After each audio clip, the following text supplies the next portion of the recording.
Good morning students. आज की हमारी ऑनलाइन क्लास में हम जो सांद्रताओं विलयन की सांद्रताओं के प्रकार पढ़ रहे थे उसमें हमने नॉर्मलता, मोलरता, फॉर्मलता, मोल, भिन्न, मोल ये और प्रतिशत सांद्रताओं के प्रकार देख लिए थे। अब जो आता है वो है पीपीएम और पीपीबी, पार्ट पर मिलियन और पार्ट पर बिलियन। तो इन दोनों के बारे में हमें पढ़ना है। ये दोनों ही सांद्रताएं के जो पद है वहां काम में लिए जाते हैं जहां विलय पदार्थ बहुत कम मात्रा में घुले हो। मतलब विलायक तो बहुत ज्यादा है या विलयन की मात्रा तो बहुत अधिक है, लेकिन उसमें विलय पदार्थ की मात्रा क्या है, बहुत कम है। तो हम इन पदों को काम में लेते हैं। जैसे गैसों, जो वायु है, वायु में प्रदूषित गैसों की मात्रा बताने में या जल में प्रदूषित पदार्थों की मात्रा बताने में पीपीएम और पीपीबी काम में लेते हैं। पहले पीपीएम को देखते हैं, पार्ट पर मिलियन।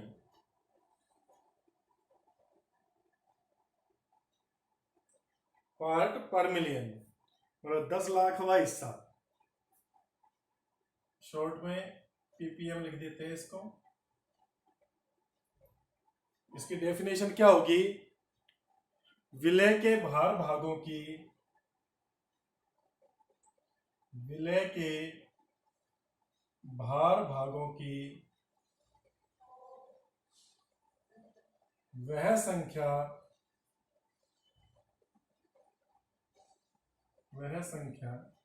विलय के भार भागों की वह संख्या जो किसी विलयन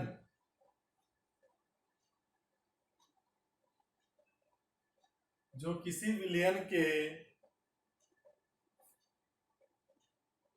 10⁶ भार भाग, 10⁶ भार भाग, ब्रैकेट में लिख लो आपका 10 लाख, 10 लाख भागों में उपस्थित हो, भार भाग में उपस्थित हो, क्या कहलाती है, पीपीएम कहलाती है, पीपीएम कहलाती है।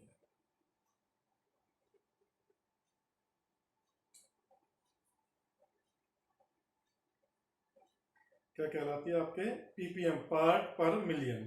अगर मैं इसका फॉर्मूला लिखूं, पीपीएम बराबर क्या होगा, विलय का द्रव्यमान ग्राम में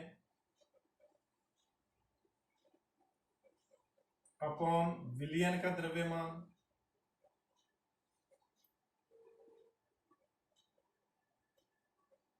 ग्राम में इंटू 10⁶। ये पीपीएम की क्या होगा, फॉर्मूला। अगर इसको शॉर्ट में लिखना चाहे तो क्या लिखेंगे, W B upon W A upon W B into 10⁶। जो गैस रहती है, गैसों के द्रव्यमान के बजाय आयतन बताया जाता है। तो अगर पीपीएम का फॉर्मूला बनाना है आयतन से, तो आप कैसे लिख सकते हो, विलय गैस का आयतन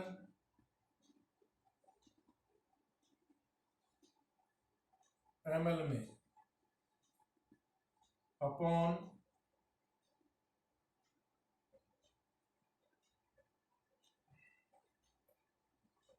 विलयन का आयतन ml में इंटू 10⁶। मतलब वी बी, बी का आयतन upon V A plus V B into 10⁶। ये इसका क्या होता है, फॉर्मूला होता है। ये कब काम में लेते हैं, जब विलय पदार्थ की मात्रा अत्यधिक कम हो। जब विलय पदार्थ की मात्रा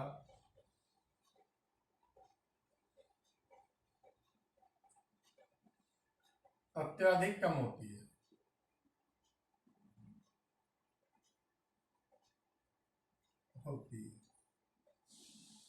उस समय पीपीएम में व्यक्त किया जाता है। विलय पदार्थ की सांद्रता को किस में व्यक्त करते हैं? पीपीएम में व्यक्त करते हैं। इसका स्क्रीनशॉट ले लीजिए। पीपीएम क्या है? पार्ट पर मिलियन। विलय पदार्थ के भार भागों की वह संख्या जो किसी विलयन के 10⁶ भार भाग में उपस्थित हो, पीपीएम या पार्ट पर मिलियन कहलाती है। अब इसके बाद पीपीवी देखेंगे, इसका स्क्रीनशॉट ले लीजिए।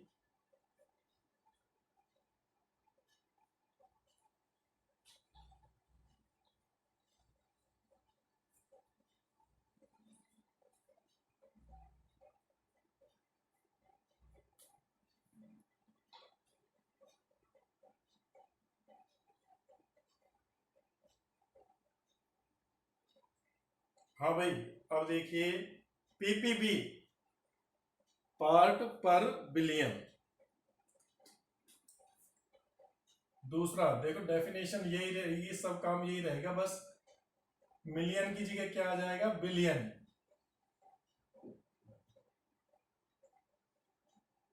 पीपीबी पीपीबी क्या है? विलय के भार भागों की वह संख्या जो किसी विलियन के 10⁹ भार भाग में उपस्थित हो। बिलियन का मतलब 10⁹। 1 अरबवा हिस्सा। अरब होता है ना, करोड़ के बाद अरब आता है, तो 1 अरबवा हिस्सा होता है। यहां पर जहां जहां पीपीएम है वहां वहां पीपीबी कर दो, और जहां 10⁶ वहां 10⁹ कर दो, तो आपका वही फॉर्मूला बन जाएगा पीपीबी। ये आपके पीपीबी का वो हो गया। पीपीबी निकालने के लिए विलय का द्रव्यमान अपॉन विलयन का द्रव्यमान इंटू 10⁹। पीपीएम के लिए 10⁶ से और पीपीबी के लिए 10⁹ से गुणा किया जाता है। उतार लीजिए इसको। फिर इसके बाद आगे इसके ऊपर एक क्वेश्चन करेंगे।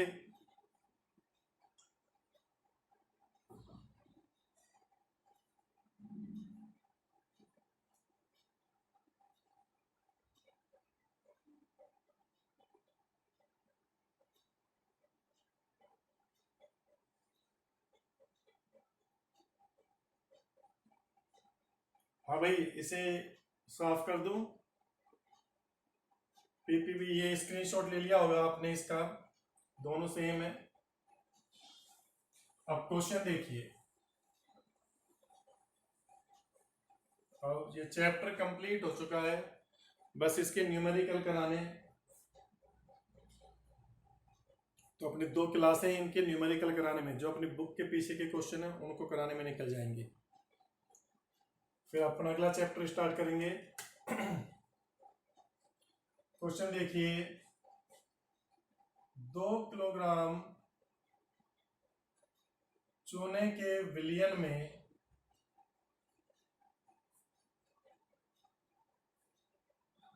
चूना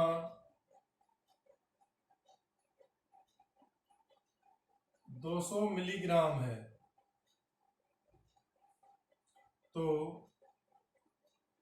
इसकी सांद्रता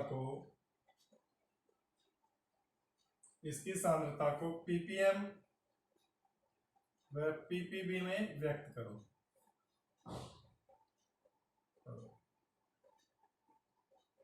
सिंपल सा क्वेश्चन है, फॉर्मूला बेस। क्या करेंगे हम?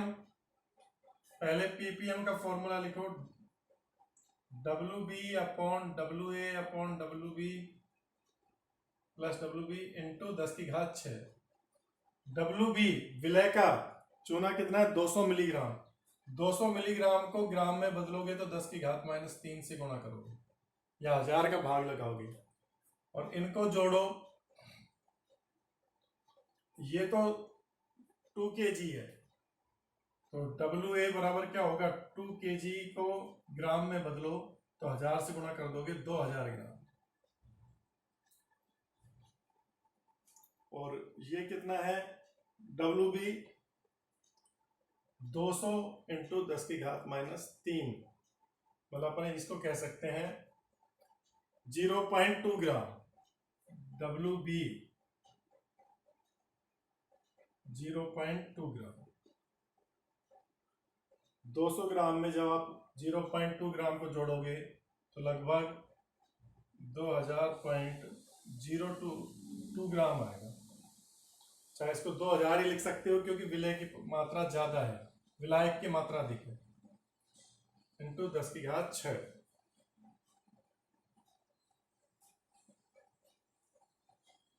ऐसे भी कर सकते हैं, 2000 में ये जोड़ोगे प्लस करोगे तो 2000.2 आएगा। सिंपल ही करो। हाँ भाई, इसको ऊपर ले जाओगे 2 जीरो से तो ये 2 जीरो कट गई, ठीक है। 10⁻² से 2 कट गया, 10 बचा, यहाँ 10 बचा है। 10⁻³ को नीचे लाओगे तो ये हो जाएगा 4 जीरो हो जाएंगी, और इधर 10⁶ है, 100 ppm आ जाएगा आंसर। कितनी मात्रा है? 100 ppm। क्योंकि विलय की मात्रा बहुत कम थी इसलिए अपन ने विलायक की मात्रा लिख ली। ppm में व्यक्त करोगे WB अपॉन WB इंटू 10⁹। यही काम हो जाएगा 200 इंटू 10⁻³ और ये 2000 10⁹। तो वही कंडीशन आएगी, कटपिट कर 1/1000 ये 10,000 आएगा और ये 10⁹। 10⁹ में से 4 गए तो 10⁵5। 5 का मतलब आपका हो जाएगा ppm। ये 1,00,000 ppm, ये 100 ppm है।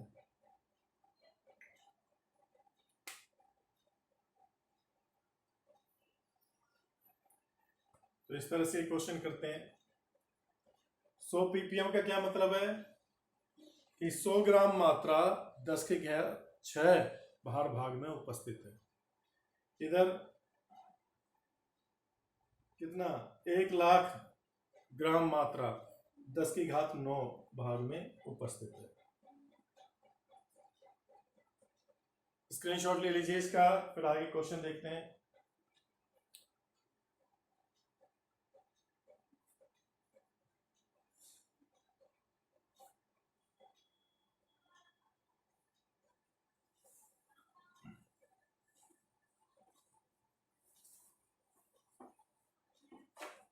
और क्वेश्चन देखिए अपने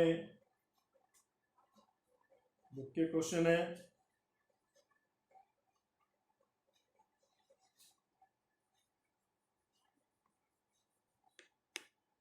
एक सीमांत अभिकर्मक पर है,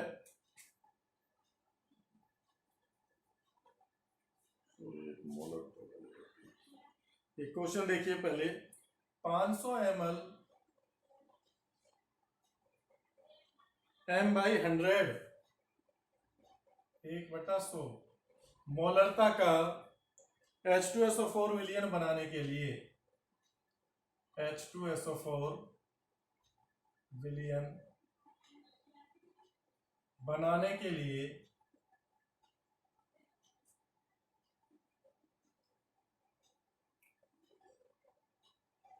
कितने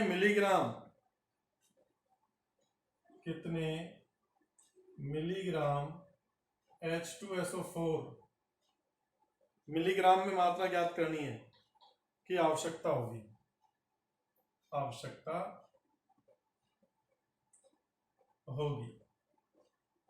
तो जहां पर देखो मोलरता दे रखी है तो मोलरता का फॉर्मूला लिख लो।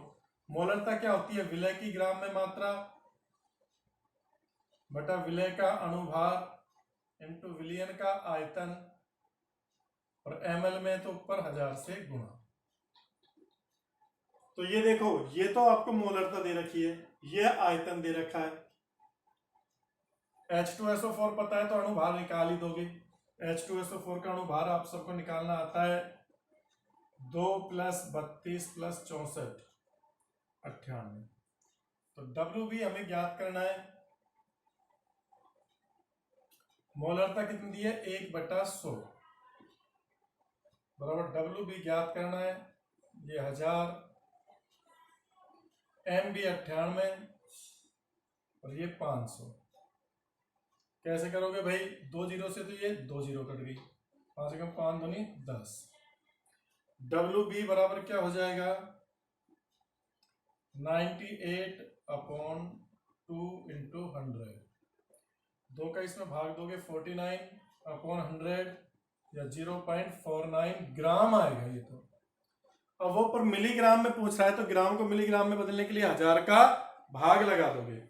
क्या करोगे 1000 का भाग 1000 से गुणा कर दोगे। 1 ग्राम बराबर 1 ग्राम में 1000 मिलीग्राम होते हैं। तो क्या करोगे WB बराबर 0.49 × 1000, 10³ से गुणा करोगे तो ये कितना आ जाएगा 490 हो जाएगा। 490 मिलीग्राम। तो ये स्क्रीनशॉट ले लीजिए इसका।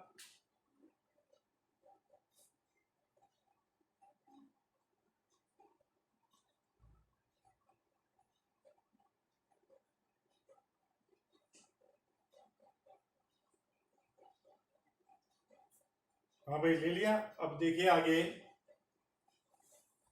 और क्वेश्चन देखिए। अब इस चैप्टर में क्वेश्चन ही क्वेश्चन बचे न्यूमेरिकल।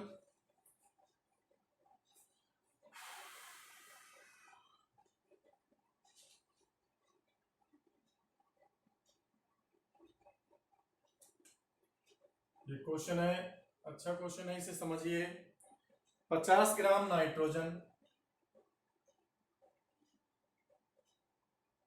व 8 ग्राम हाइड्रोजन को मिलाकर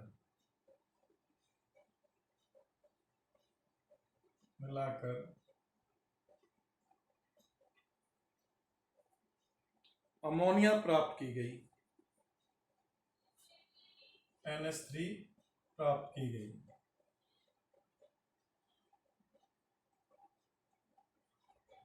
तो इसमें सीमांत अभिकर्मक और बनी हुई अमोनिया की मात्रा की गणना करनी है। तो सीमांत अभिकर्मक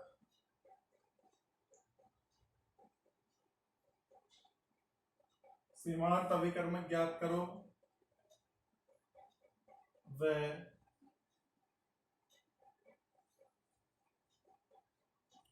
बनी हुई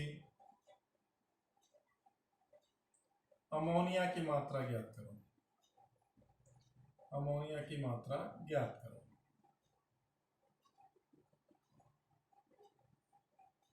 हाँ भाई, सीमांत अभिकर्मक का पता करने के लिए मैंने क्या बताया था, लिमिटिंग रिएजेंट। सीमांत अभिकर्मक को अपन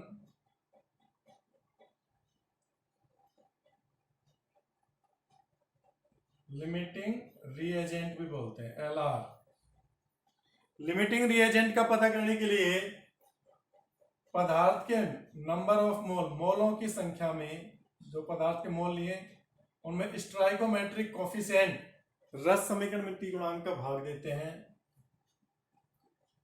जिसके लिए ये कम होता है, जिस क्रिया कारक के लिए कम होता है, वही सीमांत अभिकर्मक। न्यूनतम वाला, जिसके लिए इसकी वैल्यू, जिस क्रिया कारक के लिए इसकी वैल्यू कम होगी, वही क्या होगा, लिमिटिंग रिएजेंट। पहले तो नाइट्रोजन और हाइड्रोजन की क्रिया से अमोनिया की समीकरण लिखो, N2 + 3H2 संतुलित समीकरण 2NH3। तो स्ट्राइकोमेट्रिक कोफिशिएंट पता लग गए क्या क्या है। नाइट्रोजन के लिए 1, हाइड्रोजन के लिए 3 और अमोनिया के लिए 2 है। ये तो स्ट्राइकोमेट्रिक कोफिशिएंट है। लेकिन अपन को यहाँ पर मोल अलग अलग दिए हैं। मोल क्या, ग्राम में मात्रा दी है, उसको मोल में बदलना है। तो इनके मोल निकालो। मोल निकालने के लिए मोल बराबर क्या होता है, ग्राम में मात्रा बटा अणुभार। तो यहाँ पर 50 ग्राम है, 50 ग्राम मात्रा में अणुभार नाइट्रोजन गैस का 14 दूनी 28। नाइट्रोजन का परमाणु भार 14 होता है। N2 गैस है, 2 नाइट्रोजन परमाणु है, तो ये क्या हो जाएगा 28। और इसके कितने होंगे, 8 ग्राम मात्रा है। मोल में बदलोगे हाइड्रोजन को, 8 ग्राम में हाइड्रोजन कितनी है, हाइड्रोजन का क्या होता है 2।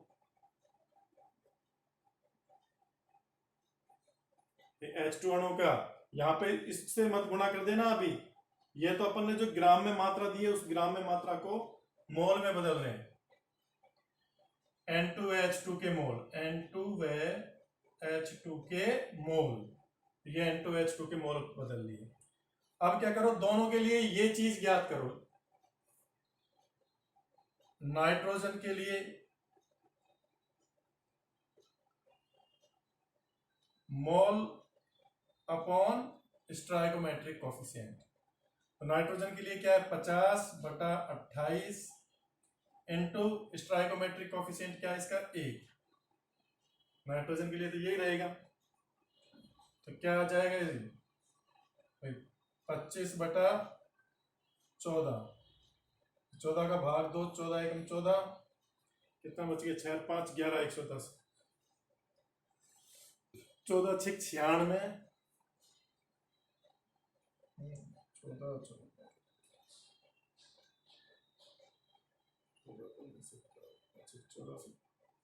98, 7 बार जा रहा है, 14 7 98, और फिर उसमें से कितने बच गए 120 बच गए, तो 17.8। अब H2 के लिए, H2 के लिए मोल, इसके मोल और स्टोइकोमेट्रिक कोफिशिएंट का रेशो निकालो। तो मोल तो कितने 8/2 मतलब 4, और स्टोइकोमेट्रिक कोफिशिएंट क्या है 3, तो ये कितना आएगा 3 एकम 3, फिर 3 1.33। तो देखो इसके लिए हाइड्रोजन के लिए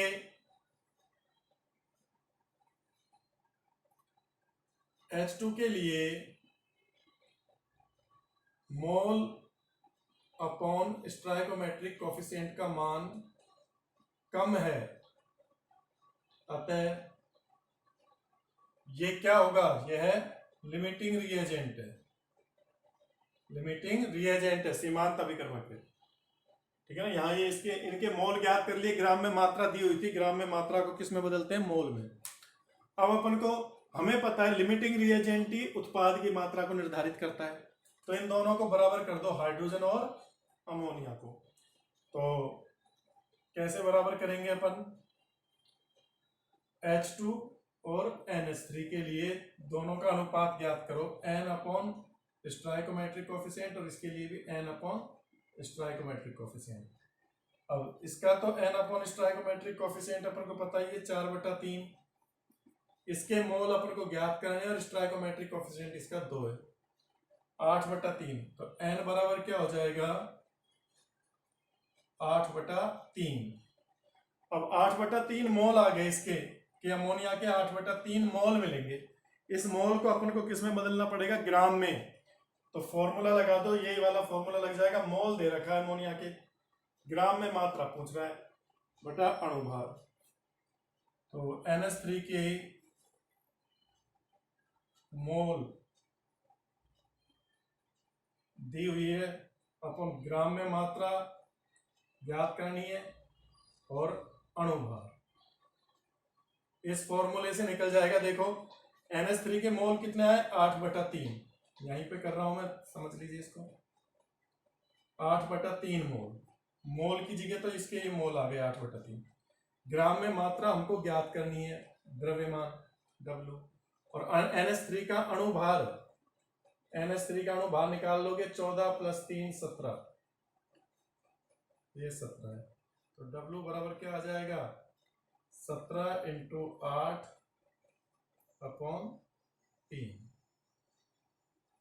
इसको सोल्व कर लीजिए आप, तो आपका आंसर आ जाएगा।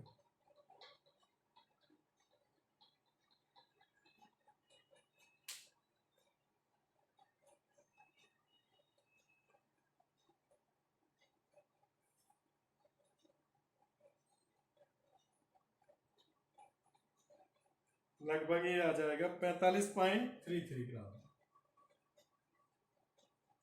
तो इस तरह से सीमांत अभिकर्मक में के क्वेश्चन हल करते हैं। ये मैंने पहले बता चुका था, वही क्वेश्चन है ये, स्क्रीनशॉट ले लीजिए इसका।